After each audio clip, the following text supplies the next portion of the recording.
আজ আমি তৈরি করে দেখাবো পিৎজা। কিভাবে সহজে পিৎজা তৈরি করবেন চলুন দেখে নিই। একটা ট্রেতে তেল ব্রাশ করে নিচ্ছি। আমি আগে থেকে ডো তৈরি করে রেখেছিলাম। ইস্ট, সামান্য দুধ, লবণ আর সামান্য চিনি দিয়ে ডোটা রেডি করেছি। এটা আমি বেলে নিয়েছিলাম। এখন একটা কাঁটা চামচের সাহায্যে আমি এভাবে স্টেপ করে নিলাম। এখন আমি সস দিয়ে দিচ্ছি, টমেটো সস। সসটা ভালোভাবে লাগিয়ে নিচ্ছি। এরপরে এর উপর মোজারেলা চিজ আমি আগে থেকে গ্রেট করে রেখেছিলাম, চারপাশে ছড়িয়ে দিলাম। তারপর পেঁয়াজ দিয়ে দিচ্ছি। তারপর আমি সসেস আগে থেকে কেটে রেডি করে রেখেছিলাম পিৎজায় দেওয়ার জন্য। এরপর চিকেন টুকরো করে রেখেছিলাম, এই চিকেনের টুকরোগুলো দিয়ে দিচ্ছি।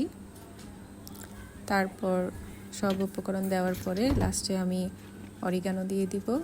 পিৎজার যেই আসল টেস্টটা সেটা কিন্তু অরিগানোতেই আসে। তারপর আমি এটা গ্যাস ওভেনে বসিয়ে দিচ্ছি। 15 মিনিট বেক করার পর দেখুন কত ক্রাঞ্চি আর ক্রিস্পি একটা পিৎজা তৈরি হয়েছে। তো এইভাবে আপনারা ঝটপট পিৎজা তৈরি করতে পারেন।